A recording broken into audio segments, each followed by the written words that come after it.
ഇന്ന് തന്നെ ഡൗൺലോഡ് ചെയ്യൂ. കാണൂ നിങ്ങളുടെ ഫേവറേറ്റ് ഷോസ്. നീ പോയതിൽ പിന്നെ ഞാൻ വല്ലാതങ്ങ് ഒറ്റപ്പെട്ടു പോയി. മനസ്സു തുറന്നൊന്നും മിണ്ടാനോ എന്തെങ്കിലും കൂടിയാലോചന നടത്താനോ ആരുമില്ലാതായി. സുമലതയ്ക്കും കുറുപ്പിനും ഞാൻ കണ്ണിലെ കരടായിപ്പം. പിന്നെ വന്ദന എന്ന മൂളിയലങ്കാരി എന്നെ ഏതു വിധേനയും ചവിട്ടി പുറത്താക്കാനുള്ള തന്ത്രമായിട്ട് നടക്കുക ആ ഇരണം കെട്ടവള്. എനിക്കാകെ ഒരു സപ്പോർട്ട് ഹരിതയായിരുന്നു. ഇന്ന് അവളും എന്നോടൊപ്പം ഇല്ല. ഹരിത എവിടെ പോയി? ആ സംഭവം നീ അറിഞ്ഞിട്ടില്ലെന്ന് മനസ്സിലായി. മനോജിനും ഹരിതയ്ക്കും താമസിക്കാൻ കരുണാകരൻ സിറ്റിയിലൊരു വീടെടുത്തു കൊടുത്തിരിക്കുക. അവരങ്ങോട്ട് താമസം മാറ്റി.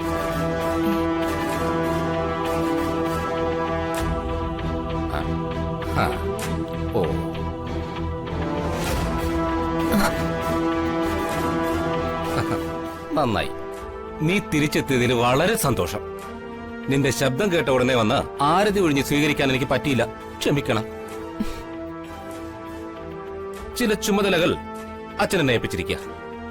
ഞാനതിന്റെ ആലോചനയിലും ചർച്ചയിലും ഒക്കെ ആയിരുന്നു.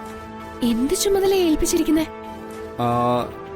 എല്ലാ ചുമതലകളും ഒന്നിനു പുറകെ ഒന്നൊന്നായി എന്നെ ഏൽപ്പിക്കാനാ അച്ഛന്റെ തീരുമാനം. എന്നോട് ആലോചിക്കാതെ ഇനി ഒരു കാര്യവും അച്ഛൻ ചെയ്യില്ല. ഹരിതയുടെയും മനോജിന്റെയും ജീവിതത്തിന് ഒരു അടിസ്ഥാനമായി.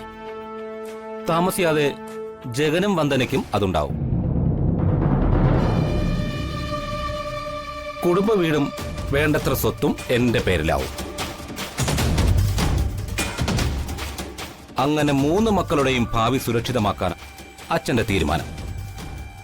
ഇതാണോ ചർച്ച ചെയ്തോണ്ടിരുന്നത്? അതെ. എന്നാ അതൊന്നുമല്ല സംഭവിക്കാൻ പോകുന്നത്. കുറുപ്പിനെ സ്വാധീനിച്ച് വേണ്ടത്ര സ്വത്ത് ഹരിത അടിച്ചു മാറ്റും.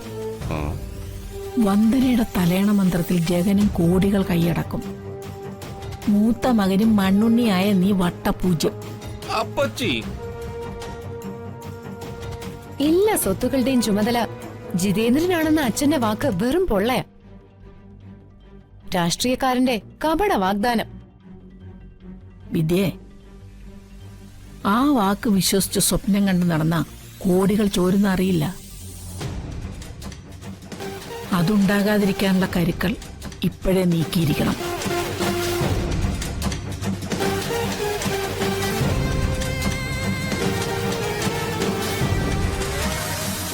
ഇനി നമ്മൾ നീങ്ങുന്നത് അപ്പച്ചി ചൂണ്ടിക്കാണിക്കുന്ന വഴിയായിരിക്കണം. ചതി പറ്റണ്ട, ഞങ്ങളോട് സഹകരിക്കണം. വാ അപ്പച്ചി.